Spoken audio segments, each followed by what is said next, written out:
కాకినాడ జిల్లా కత్తిపూడి జెడ్పీ హైస్కూల్లో మహిళా క్రికెట్ క్రీడాకారుల్ని ప్రోత్సహించి వారిని జాతీయ అంతర్జాతీయ క్రీడాకారులుగా తయారు చేయాలనే సంకల్పంతో 5 లక్షల వ్యయంతో నెట్స్ టర్ఫ్ వికెట్లను ఏర్పాటు చేసినట్లు సానా సతీష్ బాబు ఫౌండేషన్ చైర్మన్ తలాటం హరీష్ పేర్కొన్నారు. కత్తిపూడి జెడ్పీ హైస్కూల్లో హరీష్ స్పోర్ట్స్ అధినేత సానా సతీష్ బాబు ఫౌండేషన్ చైర్మన్ తలాటం హరీష్ 5 లక్షల రూపాయల వ్యయంతో కొత్తగా ఏర్పాటు చేసిన నెట్స్ టర్ఫ్ ఘనంగా ప్రారంభించారు. ఈ కార్యక్రమానికి విచ్చేసిన తలాటం హరీష్ కు స్కూల్ విద్యార్థులు పూలు చల్లుతూ ఘన స్వాగతం పలికారు. ప్రధానోపాధ్యాయుడితో పాటు పీఈటీ అసోసియేషన్ ప్రతినిధులు ఈ కార్యక్రమంలో పాల్గొన్నారు.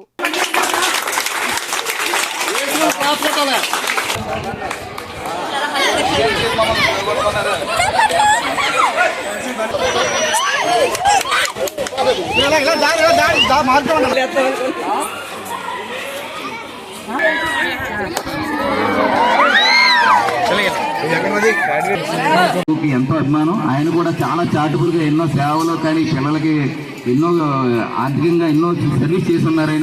ఆయన సెక్రటరీ అవ్వడం కూడా మనకి నిజంగా ఆంధ్ర క్రికెట్ అదృష్టం. మీలో ఎవరైనా టాలెంట్ కాడితే సానా సతీష్ బాబు గారు రెగ్యులర్గా ఇక్కడికి వచ్చినప్పుడైనా ఎవరికైనా చెప్పి మీ టాలెంట్ మాత్రం ఆయన తీసుకెళ్తే మీరు మాత్రం కనీసం ఆంధ్రాకి రంజీ ట్రోఫీ ఆడితే అందరికీ సెటిల్ అవుతారు. మీరు ముందు మాత్రం ఇక్కడేదో ఆడుకుని వెళ్ళిపోవడం కాదు. మీకు ఏదైనా ఇంట్రెస్ట్ ఉంటే మన సోము గారు ఉన్నారు, లేదా నేనున్నాను. మా చండి గారితో చెప్పినా మీకు షూ పరంగా డ్రెస్ పరంగా నేను ఎప్పుడు సర్వీస్గానే ఉంటాను. మీరు మాత్రం రెగ్యులర్గా ఇంట్రెస్ట్ కాదండి. నెక్స్ట్ దగ్గర ఉండకండి, దూరంగా ఉండండి.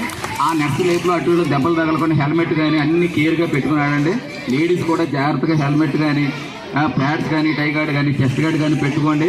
ఎక్కువ 90% ఫస్ట్ రెగ్యులర్గా టెన్నిస్ బాల్తో స్టార్ట్ చేసే తర్వాత సింథటిక్ బాల్తో ఆడండి, తర్వాత క్రికెట్ బాల్తో ఆడండి. కొంచెం కేర్ తీసుకోండి. అమ్మాయిలు ఇక్కడ తీర్చిదిద్దిన మంచి అవకాశం ఉంది. తర్వాత ఖోఖో కోచ్ ఆ పోల్స్ కూడా హరీష్ గారు ఇచ్చారు, మంచి హైట్లో ఉంది. ఈ ప్లే గ్రౌండ్ని సద్వినియోగం చేయడంలో ప్రభుత్వం కంటే ప్రభుత్వ పరంగా చేస్తారు సర్వీసు. ఒక చారిటీ స్వచ్ఛంద సంస్థ వచ్చి ప్లే గ్రౌండ్స్ ఎంచుకొని అక్కడున్న ఇప్పుడు నేను రాపర్తి హై స్కూల్ పీడీని. నేను రాపర్తి హై స్కూల్లో ఒకసారి చూడండి వాలీబాల్ కోర్టు ఎలా ఉంటుందో. హరీష్ గారే అక్కడ 36,000 ఖర్చు పెట్టి మాకు volleyball court, kabaddi, kho kho court develop చేశారు. మరి హరీష్ గారికి చప్పలు కొట్టరేటి సైలెంట్ ఉన్నారు అసలు. ఆయన నిజంగా ఆస్తి చాలామందికి ఉంటుంది కానీ దాతృత్వం అందరికీ ఉండదు. ఆ దాతృత్వం చేద్దామన్న టైంకి ఆయన ఉండరు, ఉండడు. ఎందుకంటే వాళ్ళకి ఎవరిని అనిపిస్తుంది ఎవరికైనా చేస్తే బాగుండని. కానీ హరీష్ గారు చిన్న వయసు నుంచే దాతృత్వం అలవాటు చేసుకున్న గొప్ప మనిషి. నిజంగా హరీష్ గారు నేను గర్వపడుతున్నాను హరీష్ గారిని చూసి. అయితే అలాగే ఈ పాఠశాల టీవీలు ముగ్గురిని కూడా ముందుకు రావాల్సి చేస్తున్నాం. పాఠశాల టీవీలు మీరు కూడా ముందుకు